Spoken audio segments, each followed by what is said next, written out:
जय हिंद मेरे प्यारे दोस्तों। कैसे हैं आप सब? आई होप कि आप अच्छे होंगी और अच्छे से अपने प्रतियोगिता परीक्षा की तैयारी कर रहे होंगे। तो आज है 22 मई 2025 और आज के जितने भी महत्वपूर्ण करंट अफेयर्स होंगे और स्टैटिक जीके होंगे वो सभी हम इस वीडियो में डिस्कस करेंगे। तो आइए शुरू करते हैं आज का हमारा महत्वपूर्ण current affairs with static GK. तो मेरे प्यारे बच्चों, आज का हमारा पहला प्रश्न है, भारत का पहला पूर्ण साक्षर राज्य कौन बना है? प्रश्न क्या है मेरे प्यारे बच्चों? तो याद रखना, भारत का पहला पूर्ण साक्षर राज्य कौन बना है? तो मिजोरम बना है। भारत का पहला पूर्ण साक्षर राज्य कौन बना है? तो क्या बोलोगे कि मिजोरम बना है। अब देखो ऑप्शन ए नंबर देखते हैं, केरल से। तो केरल में दोस्तों याद रखना, केरल में है पेरियार राष्ट्रीय उद्यान। याद रखना, पेरियार राष्ट्रीय राष्ट्रीय उद्यान कहाँ है? तो क्या बोलोगी कि केरल में है पेरियार राष्ट्रीय उद्यान। फिर से याद रखना, silent valley silent silent valley राष्ट्रीय उद्यान, साइलेंट वैली राष्ट्रीय राष्ट्रीय उद्यान कहाँ पर है? तो आप बोलोगे केरल में है। अब बात करते हैं त्रिपुरा के बारे में। तो त्रिपुरा में मेरे प्यारे बच्चों कृष्णा वन्यजीव अभ्यारण्य है। कृष्णा वन्यजीव कृष्णा वन्यजीव अभ्यारण्य कृष्णा वन्यजीव अभ्यारण्य किस राज्य में है? तो क्या बोलोगे सर त्रिपुरा में है कृष्णा वन्यजीव अभ्यारण्य। याद रखना है आपको। अब बात करते हैं, देखो त्रिपुरा में मेरे प्यारे बच्चों नीर महल है। नीर महल जो है वो कहां पर है? तो क्या बोलोगे त्रिपुरा में है नीर महल। फिर त्रिपुरा से ही याद रखना कि त्रिपुरा जो है वो तीनों तरफ तरफ से बांग्लादेश से तीनों तरफ से बांग्लादेश से घिरा राज्य है। भारत का एकमात्र राज्य कौन सा है जो तीनों तरफ से बांग्लादेश से घिरा हुआ है? तो आप बोलोगे केरल। अब असम के बारे में बात करते हैं। तो असम से याद रखना, असम में है काजीरंगा राष्ट्रीय उद्यान। अगर बात करें कि काजीरंगा राष्ट्रीय राष्ट्रीय उद्यान कहां पर है? तो आप बोलोगे असम में है। फिर से अगर बात किया जाए कि मानस राष्ट्रीय उद्यान कहाँ है? राष्ट्रीय मानस राष्ट्रीय उद्यान कहाँ है? तो आप क्या बोलोगे कि सर असम में है मानस राष्ट्रीय उद्यान। तो अगर मैं पूछूं आपसे कि भारत का पहला पूर्ण साक्षर राज्य कौन बना है? तो आप बोलोगे सर मिजोरम बना है भारत का पूर्ण साक्षर राज्य। कौन सा बना है? तो क्या बोलोगे कि मिजोरम बना है। अब दोस्तों देखो मिजोरम से क्या क्या प्रश्न बन सकते हैं आपके एग्जाम में। तो देखो मिजोरम की सीमा लगती है मणिपुर से, असम से, त्रिपुरा से, बांग्लादेश से और म्यांमार से, और मिजोरम से कर्क रेखा भी गुजरती है, ये भी याद रखना। पूर्वोत्तर भारत का दो राज्य है त्रिपुरा और मिजोरम जहां से कर्क रेखा गुजरती है। पूर्वोत्तर भारत के बारे में बोला हूं। पूर्वोत्तर भारत का दो ऐसा राज्य है जहां से गुजरती है कर्क रेखा। वैसे भारत के 8 राज्यों से गुजरती है कर्क रेखा। 8 राज्य का नाम जरा सा आप बता दो कमेंट बॉक्स में। अब देखो मिजोरम की राजधानी क्या है? तो बोलोगे सर आइजोल है मिजोरम की राजधानी। मिजोरम के गवर्नर कौन है? तो बोलोगे वीके सिंह। और मिजोरम के मुख्यमंत्री कौन है? तो लालदू होमा है। मिजोरम में राज्यसभा 1 है और लोकसभा भी 1 है। मिजोरम में विधानसभा सीट की संख्या जो है वो 40 है और मिजोरम की स्थापना 20 फरवरी 1987 को हुई थी। माउंटेन राष्ट्रीय उद्यान, मुरलेन राष्ट्रीय उद्यान, माउंटेन, मुरलेन और डंपा वन्यजीव अभ्यारण्य जो है वो मिजोरम में है। मिजोरम का मुख्य लोक नृत्य है खुअल्लम, जो मेहमानों का नृत्य है, और मोलासिस बेसिन के नाम से जानते हैं मिजोरम को मेरे प्यारे बच्चों। तो बच्चों हमारा अगला प्रश्न है, माउंट एवरेस्ट पर चढ़ने वाली CISF की पहली महिला अधिकारी कौन बनी है? माउंट एवरेस्ट पर चढ़ने वाली CISF की पहली महिला अधिकारी कौन बनी है? देखो दोस्तों CISF का फुल फॉर्म होता है सेंट्रल इंडस्ट्रियल सिक्योरिटी फोर्स, और इसका हेडक्वार्टर जो है वो नई दिल्ली में है। सीआईएसएफ की स्थापना कब हुई? तो 1969 में। याद रखना 1969 में मेरे प्यारे बच्चों इसरो की भी स्थापना हुई थी। अब देखो जो सीआरपीएफ है इसके डायरेक्टर, सीआईएसएफ जो है इसके डायरेक्टर जनरल कौन है? तो याद रखना राजवेंद्र सिंह भाटी जो है वो सीआईएसएफ अर्थात सेंट्रल इंडस्ट्रियल सिक्योरिटी फोर्स के डायरेक्टर जनरल है। तो प्रश्न क्या है मेरे प्यारे बच्चों कि माउंट एवरेस्ट पर चढ़ने वाली सीआईएसएफ की पहली महिला अधिकारी कौन बनी है? तो याद रखना गीता सामोता बनी है। कौन बनी है? गीता सामोता, इसका आंसर हो जाएगा ए। अब देखो सीआईएसएफ की पहली महिला डायरेक्टर जनरल कौन थी? तो नीना सिंह थी। सीआईएसएफ की पहली महिला डायरेक्टर जनरल कौन थी? तो बोलोगे नीना सिंह। तो याद रखना माउंट एवरेस्ट पर चढ़ने वाली सीआईएसएफ की पहली महिला अधिकारी जो बनी है वो कौन बनी है? तो गीता सामोता बनी है। और सीआईएसएफ का हेडक्वार्टर नई दिल्ली में है। सीआईएसएफ की स्थापना 1969 में हुई और सीआईएसएफ के डायरेक्टर जनरल कौन है? तो राजविंदर सिंह भाटी है। अब देखो मेरे प्यारे बच्चों माउंट एवरेस्ट, देखो माउंट एवरेस्ट से प्रश्न क्या बनता है कि माउंट एवरेस्ट जो है वो नेपाल में स्थित है और इसकी ऊंचाई है 88-49 मीटर। माउंट एवरेस्ट को तिब्बत में बोलते हैं बर्फ कोलोलंगमा। क्या बोलते हैं? कोलोलंगमा, जिसका मतलब होता है बर्फ की देवी। तो माउंट एवरेस्ट को तिब्बत में किस नाम से जानते हैं? तो क्या बोलोगे बच्चों आप कि सर कोलोलंगमा के नाम से जानते हैं। और नेपाल में इसे सागरमाथा के नाम से जानते हैं। माउंट एवरेस्ट को पृथ्वी का तीसरा ध्रुव भी कहते हैं और माउंट एवरेस्ट को चोटी 15 भी कहते हैं। यहाँ पर कर लेना चोटी 15। तो माउंट एवरेस्ट को चोटी 15 के नाम से भी जानते हैं। तो माउंट एवरेस्ट की किस देश में है? नेपाल में है। माउंट एवरेस्ट की ऊंचाई कितनी है? 88-49 मीटर। तिब्बत में इसे क्या कहते हैं? कोलोलंगमा। नेपाल में क्या कहते हैं? सागरमाथा। इसे पृथ्वी का तीसरा ध्रुव भी कहते हैं। और चोटी 15 इसका नाम क्या है मेरे प्यारे बच्चों? तो बोलोगे चोटी 15 भी इसका नाम है। सर्वप्रथम माउंट एवरेस्ट पर जाने वाले जो व्यक्ति थे वो एडमंड हिलेरी और तेंजिंग नोर्गे थे। तेंजिंग नोर्गे जो थे वो भारत के थे। कहाँ के थे? भारत के। और जो एडमंड हिलेरी थे वो कहाँ के थे? तो न्यूजीलैंड के थे मेरे प्यारे बच्चों। और ये कब गए थे? तो 1953 में गए थे।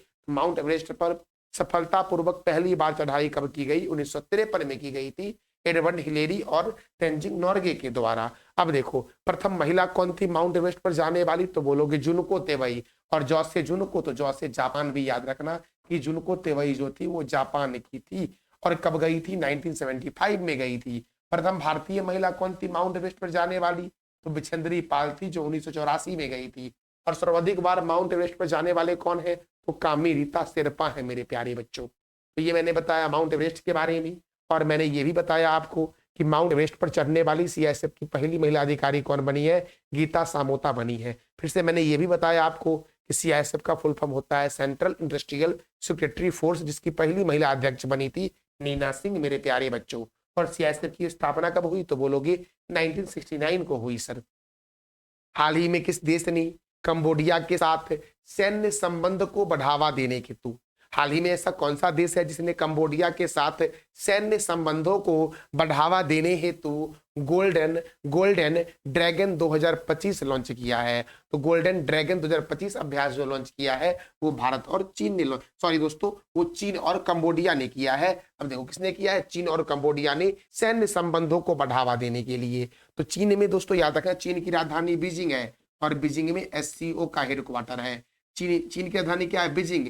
और चीन की राजधानी बीजिंग में क्या है? एससीओ संघाई कोऑपरेशन ऑर्गेनाइजेशन का हेडक्वार्टर है। अब जरा सा मेरे प्यारे बच्चों हम जापान के बारे में जान लेते हैं कि जापान की राजधानी क्या है। तो बोलोगे सर टोक्यो है जापान की राजधानी। जापान की करेंसी क्या है? तो जापानी येन है जापान की करेंसी मेरे प्यारे बच्चों। और जापान के प्रधानमंत्री कौन है? तो जापान के पीएम का नाम अगर पूछे आपसे तो बोलोगे कि सर सिरेबु इसीबा जो है वो कौन है? तो जापान के पीएम है। ये भी याद रखना जापान के हिरोशिमा एवं नागासाकी पर पहली बार परमाणु बम का प्रयोग किया गया था। कौन से बम का प्रयोग किया गया था? तो परमाणु बम का प्रयोग किया गया था। जरा मेरे प्यारे बच्चों आप ये बता दो परमाणु बम का आविष्कार जो किया गया था वो किसके द्वारा किया गया था? तो जापान के हिरोशिमा पर जो परमाणु बम का प्रयोग किया गया था वो अमेरिका के द्वारा किया गया था। किसके द्वारा किया गया था? यूएसए के द्वारा। अगर वर्ष पूछे कब किया गया तो बोलोगे 1945 में किया गया था। अब अगर मैं पूछूं कि हिरोशिमा पर जो परमाणु बम का प्रयोग किया गया वो और नागासाकी पर जो परमाणु बम का प्रयोग किया गया था वो कब किया गया था, तो हिरोशिमा पर किया गया था 6 अगस्त को। हिरोशिमा पर कब किया गया, तो क्या बोलोगे 6 अगस्त को। और नागासाकी पर जो परमाणु बम गिराया गया था वो 9 अगस्त को गिराया गया था। 6 अगस्त को जो परमाणु बम गिराया गया था हिरोशिमा पर, उसका नाम क्या था, तो बोलोगे सर लिटिल बॉय नाम था। क्या नाम था, लिटिल बॉय, लिटिल बॉय। और जो नागासाकी पर परमाणु बम गिराया गया था उसका नाम क्या था, तो फैट मैन था मेरे प्यारे बच्चों, फैट मैन। तो याद रखना देखो अब तक में मात्र 2 बार ही परमाणु बम का आविष्कार, परमाणु बम का प्रयोग किया गया है, एक और दोनों बार अमेरिका के द्वारा किया गया है। पहली बार जो गिराया गया था वो हिरोशिमा पर गिराया गया था और दूसरी बार नागासाकी पर गिराया गया था। तो देखो चीन की राजधानी है बीजिंग, चीन के प्रेसिडेंट कौन है, तो बोलोगे सी जिनपिंग। चीन की करेंसी क्या है, तो बोलोगे रेनबी है चीन की करेंसी। और भारत और चीन के बीच मैकमोहन रेखा है। भारत और चीन के बीच कौन सी रेखा है, मैकमोहन रेखा है। भारत और चीन के बीच हैंड इन हैंड सैन्य अभ्यास होता है। और ग्लोबल हंगर इंडेक्स 2024 में प्रथम स्थान पर चाइना है। दुनिया की सबसे लंबी एक्सप्रेसवे सुरंग जो है वो सेंगली सुरंग है, जो चाइना में ही है मेरे प्यारे बच्चों। तो मेरे प्यारे बच्चों देखो एक रेखा है जिसका नाम है रेड क्लिफ रेखा, एक रेखा है जिसका नाम क्या है, रेड क्लिफ, रेड क्लिफ रेखा। तो रेड क्लिफ रेखा के बारे में अगर पूछा जाए कि रेड क्लिफ रेखा जो आपका है वह किस 2 देश के बीच है, तो आप क्या बोलोगे, सर भारत और पाकिस्तान के बीच है। भारत एवं पाकिस्तान के बीच, पाकिस्तान के बीच है, भारत और पाकिस्तान के बीच है। और मैकमोहन रेखा जो है वो भारत और चीन के बीच है। फिर से याद रखना 49वीं समांतर रेखा, 49वीं समांतर समांतर रेखा जो है आपका वो है यूएसए एवं कनाडा के बीच, यूएसए और कनाडा के बीच है। फिर से एक और रेखा है जिसका नाम है 38वीं समानांतर रेखा, 38वीं समानांतर रेखा जो है मेरे प्यारे बच्चों ये जो है ये उत्तर कोरिया, ये किसके बीच है, उत्तर एवं दक्षिण कोरिया के बीच है, उत्तर एवं दक्षिण कोरिया के बीच है मेरे प्यारे बच्चों। तो आप बता दो कि हिंडनबर्ग रेखा जो आपका है ये कौन से 2 देश के बीच है। तो मेरे प्यारे बच्चों याद रखना मैकमोहन रेखा जो आपका है वो भारत और चीन के बीच है। और रेड क्लिफ रेखा जो मेरे प्यारे बच्चों है वो भारत और पाकिस्तान के बीच है, याद रखना है। तो मेरे प्यारे बच्चों हमारा अगला प्रश्न है, संघ लोक सेवा आयोग के नए अध्यक्ष कौन बने हैं, तो अजय कुमार जो है ये संघ लोक सेवा आयोग के नए अध्यक्ष हैं। याद रखना संघ लोक सेवा आयोग के नए अध्यक्ष कौन है, तो क्या बोलोगे, सर अजय कुमार जो है, अजय कुमार ये संघ लोक सेवा आयोग के नए अध्यक्ष हैं। अब मेरे प्यारे बच्चों देखो संघ लोक सेवा आयोग के नए अध्यक्ष कौन है, तो याद रखना है कौन है संघ लोक सेवा आयोग के अध्यक्ष, तो यूपीएससी के अध्यक्ष जो है वो कौन है, तो बोलोगे अजय कुमार है। Union public service commission UPSC का फुल फॉर्म होता है। अब देखो मेरे प्यारे बच्चों तो यूपीएससी अर्थात यूनियन पब्लिक सर्विस कमीशन, इसका हेडक्वार्टर नई दिल्ली में है। इसकी स्थापना 1 अक्टूबर 1926 को की गई। इसके चेयरमैन अजय कुमार है और इसकी स्थापना की सिफारिश जो की गई थी वो ली आयोग के द्वारा किया गया था। देखो यूपीएससी के प्रथम अध्यक्ष कौन है, तो सर रॉस बॉकर हैं। और अनुच्छेद 315 के तहत लोक सेवा आयोग की स्थापना को स्वीकृति दिया गया था। लोक सेवा आयोग की स्थापना दोस्तों जो है इसका वर्णन किस अनुच्छेद में किया गया, 315 में किया गया। और लोकसभा के अध्यक्ष और सदस्य की नियुक्ति और कार्यकाल का वर्णन जो किया गया है वो 316 में किया गया है। लोकसभा में सदस्य अध्यक्ष का जो कार्यकाल होगा वो 6 वर्ष या अधिकतम 65 वर्ष आयु तक होगा, ये भी याद रखना है आपको। तो मेरे प्यारे बच्चों और भी कुछ महत्वपूर्ण अध्यक्ष और चेयरमैन है। तो देखो भारत के 52वें मुख्य न्यायाधीश कौन है, तो BR गवई है, याद रखना। मुख्य चुनाव आयुक्त कौन है, ज्ञानेश कुमार है। सीआरपीएफ के महानिर्देशक कौन है, ज्ञानेंद्र प्रताप सिंह है। इसरो के नए अध्यक्ष कौन है, वी नारायणन है। भारतीय एथलेटिक्स महासंघ के अध्यक्ष कौन है, बहादुर सिंह साग। भारतीय रिजर्व बैंक का 26वां गवर्नर किसे बनाया गया है, संजय मल्होत्रा को। नासा के नए प्रमुख कौन है, जेरेड इसाकमैन जो है वो नासा के नए प्रमुख हैं। फिक्की के अध्यक्ष कौन है, हर्षवर्धन अग्रवाल। भारतीय तटरक्षक बल के अध्यक्ष कौन है, एस परमेश। यूरोपीय परिषद के नए अध्यक्ष कौन है, एंटोनियो कोस्टा। नाटो के नए महासचिव कौन है, मार्क रूट। प्रेस सूचना ब्यूरो के नए अध्यक्ष कौन है, धीरेन्द्र ओझा हैं। बीएसएनएल के अध्यक्ष और प्रबंधक निर्देशक कौन है, रॉबर्ट जेरार्ड रवि हैं। मेरे प्यारे बच्चों कोंकण रेलवे कॉर्पोरेशन के अध्यक्ष कौन है, संतोष कुमार झा हैं। असम राइफल के महानिर्देशक है विकास लकेरा। सशस्त्र सीमा बल के अध्यक्ष कौन है, अमित मोहन प्रसाद। एशियाई क्रिकेट परिषद के अध्यक्ष है सम्मी सिल्वा। राष्ट्रीय आपदा प्रतिक्रिया बल के अध्यक्ष है पीयूष आनंद। पुलिस अनुसंधान और विकास ब्यूरो के अध्यक्ष है राजीव कुमार। मेरे प्यारे बच्चों सीबीएसई के अध्यक्ष है Rahul Singh. International court of justice के अध्यक्ष कौन है? नवाब सलाम। बीएसएफ की पहली महिला स्नाइपर है सुमन कुमारी। भारत के मुख्य सूचना आयुक्त कौन है? तो हीरालाल समारिया है। अच्छा, अभी तुरंत न मैंने बताया कि चुनाव आयुक्त कौन है भारत की, तो आप बताओ कमेंट बॉक्स में। आईटीबीपी के महानिदेशक कौन है? राहुल सरगोत्रा। एडीबी अर्थात एशियन डेवलपमेंट बैंक के 11वें अध्यक्ष कौन है? तो मसातो कांडा है मेरे प्यारे बच्चों। अगला प्रश्न हमारा है, हाल ही में किस देश ने टेक इन डाउन एक्ट पारित किया है? हाल ही में किस देश ने टेक इन डाउन एक्ट, तो देखो ये टेक इन डाउन एक्ट क्या है? तो इसका उद्देश्य है गैर सहमति से अर्थात आपके बिना सहमति से साझा की गई अतरंग छवियों और एआई जनित डीप फेक पर सामग्री के प्रसार को रोक लगाना। अर्थात दोस्तों देखो, बिना मंजूरी के जो एआई जो इमेज जनरेट करती है किसी व्यक्ति की छवि को, उसे प्रतिबंध लगाने के लिए ये जो टेक इन डाउन है आपका, टेक इन डाउन जो है ये एक्ट पारित किया गया है। तो याद रखना, डीप फेक सामग्री के प्रसार को रोकने के लिए ये उद्देश्य किसका है? तो अमेरिका ने ये लागू किया है। किसने किया है? अमेरिका ने। याद रखना, तो याद रखना टेक इन डाउन एक्ट जो है वो अमेरिका ने पारित किया है। किसने पारित किया है? अमेरिका ने। अब अमेरिका ने पारित किया है तो अमेरिका की राजधानी क्या है? वॉशिंगटन। और वॉशिंगटन में वर्ल्ड बैंक का हेडक्वार्टर है, वॉशिंगटन में आईएमएफ का हेडक्वार्टर है, वॉशिंगटन में माइक्रोसॉफ्ट का मुख्यालय है। अमेरिका के राष्ट्रपति कौन है? डोनाल्ड ट्रंप है। अमेरिका के उपराष्ट्रपति कौन है? जेडी वेंस है। और अमेरिका की करेंसी क्या है? तो अमेरिकन डॉलर है। 49वीं समांतर रेखा जो है वो अमेरिका और कनाडा के बीच है, और 38वीं समांतर रेखा जो है वो उत्तर कोरिया और दक्षिण कोरिया के बीच है। अमेरिका का राष्ट्रीय चिन्ह क्या है? तो गोल्डन रॉड है। और संविधान निर्माण करने वाला दुनिया का प्रथम देश जो है वो अमेरिका है। देखो, दुनिया की सबसे छोटी नदी का नाम है डी नदी, जो अमेरिका में बहती है। ताजे पानी की दुनिया की सबसे बड़ी झील है सुपीरियर झील, जो अमेरिका में है। दुनिया की सबसे बड़ी कार्यकारी इमारत जो है वो पेंटागन है, और ये भी अमेरिका में है मेरे प्यारे बच्चों। अमेरिका के राष्ट्रपति जो रहते हैं वो व्हाइट हाउस में रहते हैं। अगला प्रश्न है, हाल ही में किस देश में स्थित सुएज नहर ने मालवाहक जहाजों को 15% छूट की पेशकश की है? सुएज नहर में जो भी मालवाहक जहाज आएंगे उस पर 15% छूट की पेशकश की गई है। तो ये सुएज नहर जो है वो किस देश में स्थित है? तो मिस्र में है। कहां पर है? मिस्र में। देखो, रेड सी अर्थात लाल सागर में हैती विद्रोहियों के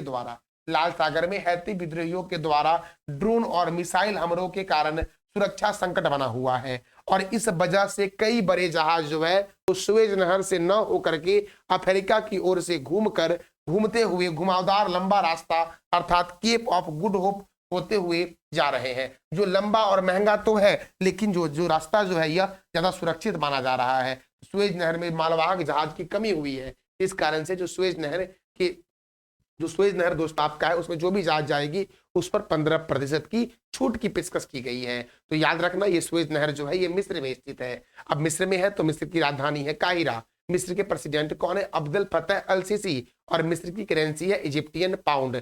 अब सुएज नहर जो है ये मिस्र में है। सुएज नहर कहाँ है? मिस्र में। सुएज नहर का निर्माण 1869 में हुआ था। इसका राष्ट्रीयकरण जो हुआ था वो 26 जुलाई 1956 को हुआ था।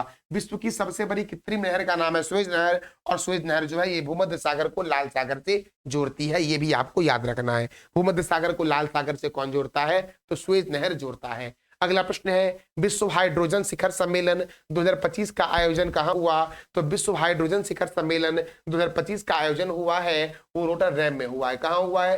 रोटरडैम दोस्तों कहाँ है? तो नीदरलैंड में है। कहाँ पर है? नीदरलैंड के रोटरडैम में आयोजित हुआ है विश्व हाइड्रोजन शिखर सम्मेलन 2025। देखो, नवीन और नवीनकरणीय ऊर्जा मंत्रालय के सचिव श्री संतोष कुमार सारंगी ने रोटरडैम में विश्व हाइड्रोजन शिखर सम्मेलन 2025 को संबोधित किया है। तो याद रखना, भारत की तरफ से इसका प्रतिनिधित्व किसने किया? तो बोलोगे नवीन और नवीनकरणीय ऊर्जा मंत्रालय के सचिव संतोष कुमार सारंगी ने किया है। और ये जो विश्व हाइड्रोजन शिखर सम्मेलन 2025 का आयोजन हुआ है वो कहाँ हुआ है? तो नीदरलैंड में हुआ है। अब नीदरलैंड में हुआ है मेरे प्यारे बच्चों, तो नीदरलैंड की राजधानी है एम्स्टर्डम। नीदरलैंड के प्राइम मिनिस्टर कौन है? डिक स्कोफ है। और नीदरलैंड की करेंसी क्या है? तो यूरो है मेरे प्यारे बच्चों। तो मेरे प्यारे बच्चों, हम अगले प्रश्न की ओर बढ़ते हैं। हमारा अगला प्रश्न है, देखो, भारतीय प्रतिस्पर्धा आयोग के 16वें वार्षिक दिवस का नेतृत्व किसने किया है? भारतीय प्रतिस्पर्धा आयोग के 16वें वार्षिक दिवस का नेतृत्व किसने किया है? तो निर्मला सीतारामन ने किया है, जिनके पास अभी वर्तमान में वित्त मंत्रालय है। अब यह कहाँ हुआ है? तो याद रखना, ये दिल्ली में हुआ है। कहाँ हुआ है? दिल्ली में। और जैसे ही दिल्ली आपको याद आता होगा, सर बोलते हो गया आपके सर, दिल्ली जो है ना ये यमुना नदी के किनारे है। दिल्ली जो है ये यमुना नदी के किनारे है दिल्ली। और यमुना के किनारे दिल्ली तो है ही सर, आगरा भी है, आगरा भी है। और बोलते हो सर आगरा तो है ही, मथुरा भी है, मथुरा भी है मेरे प्यारे बच्चों यमुना नदी के किनारे। दिल्ली में मेरे प्यारे बच्चों कुतुब मीनार जो है वो दिल्ली में ही है, जिसका निर्माण कुतुबुद्दीन ऐबक ने करवाया था और इसे पूरा इल्तुतमिश ने करवाया था। तो मेरे प्यारे बच्चों आप बता दो कमेंट बॉक्स में कि कुतुब मीनार जो है इसकी ऊंचाई कितनी है, ये आप बता दो कमेंट बॉक्स में। देखो दोस्तों, तो मैंने क्या बोला, भारतीय प्रतिस्पर्धा आयोग के 16वें वार्षिक दिवस का नेतृत्व किया है वित्त मंत्री निर्मला सीतारमन ने। अगला प्रश्न है, मणिपुर उच्च न्यायालय के मुख्य न्यायाधीश कौन बने हैं?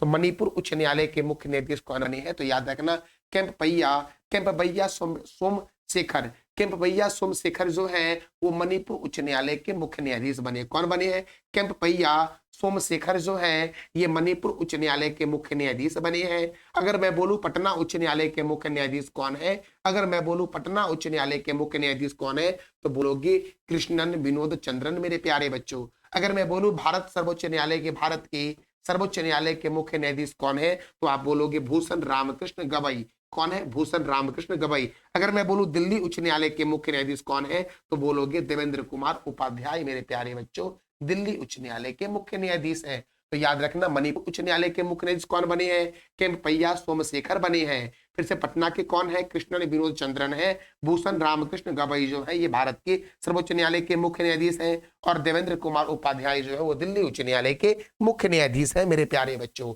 हमारा अगला प्रश्न है, देखो एक महोत्सव है जिसका नाम है सिरोई लिली महोत्सव। सिरोई लिली महोत्सव का आयोजन कहाँ हुआ है? तो बोलोगे सर ये जो सिरोई लिली महोत्सव है ये हुआ है मणिपुर में। कहां पर हुआ है? मणिपुर में। अच्छा, असम के बारे में तो तुरंत बताया था ना मैंने कि असम में काजीरंगा राष्ट्रीय उद्यान है। तो काजीरंगा राष्ट्रीय उद्यान किस लिए प्रसिद्ध है बच्चों, आप बता दो कमेंट बॉक्स में। त्रिपुरा में दोस्तों अभी तुरंत बताया था ना आपको, नीरमहल है त्रिपुरा में। तीनों तरफ से बांग्लादेश से घिरा राज्य कौन सा है? त्रिपुरा है। सिक्किम में लोनक झील है। तो आप बात कर लेते हैं मणिपुर के बारे में। तो सबसे पहले ये याद रखना कि मणिपुर में वर्तमान में अभी राष्ट्रपति शासन है।